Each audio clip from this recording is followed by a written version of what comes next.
I'm going to show you how to use a cool online and free graphing calculator from Desmos.com. So what we're first going to do is we're going to navigate to www.desmos.com/calculator. You can see it's got a pretty cool interface here with your Cartesian coordinates graph for 2 space. And here we have a variety of graph entries. We can add rows as we click, and it will add new rows for you to graph functions. Let's start by putting in a simple function. I'll let you type right in the keyboard, sine of x. And you can see over here we have a nice well-formed sine wave colored red. And it is obviously calculating the sine of x. Along the x-axis we get the sine on the y-axis. Let's try the cosine of x. You can see that's graphed in blue, and obviously follows the same kind of function graphing, and it's very handy. You can even inspect points on the sine wave and the cosine waves, and it will pop up and show you the values we're looking at here on the actual coordinates.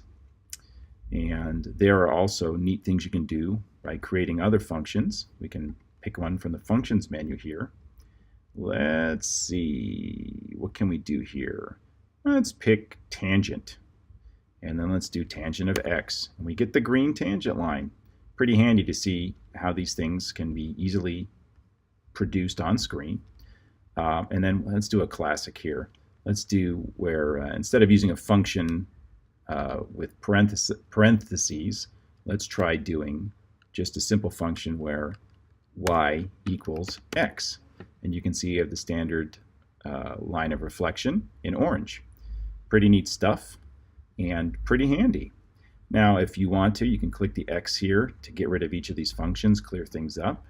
You have the ability to add expressions or tables. It's very full featured, and we're not going to get into all those things in depth right now.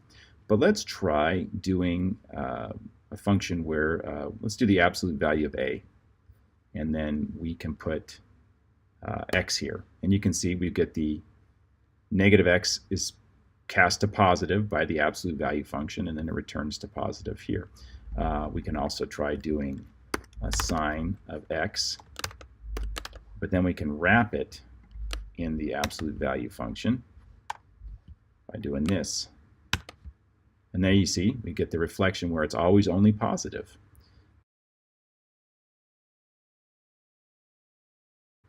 Pretty handy stuff. You can see here where it's a gray autocomplete, it doesn't actually make it black committed text in case you want to change it, but it does assume that that's what you want to do with it. So let's do the absolute value of sine x minus the absolute value of cosine x. Doesn't do a lot there.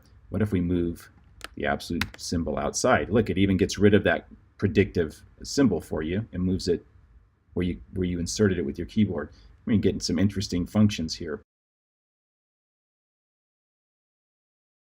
Let's add a new row, and let's do x where is less than or equal to y. And you can see it even graphs the shaded area for you, just like you would do.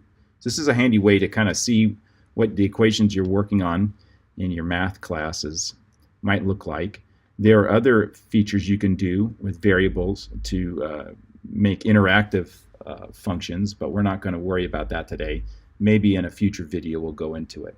One thing else I'll put out there before I end this quick little video here of a walkthrough is you're able to create an account or sign into an existing account, and if you want to sign in, it lets you use your Google account. We'll do that, and you can see that I've got my name here. It's customized. We can see if we have anything saved. There we go. We have some examples here from Lab 4 tests, some complicated trigonometric stuff here. You can zoom in or out pretty easily to see things at great arbitrarily large amounts of distance. And there's all kinds of other settings that you can use and tweak to meet your needs. And it's free and much easier to view than a liquid crystal display graphing calculator. I think everybody should give it a try, and I hope that you find some value from this video. Thanks very much. Have a great day.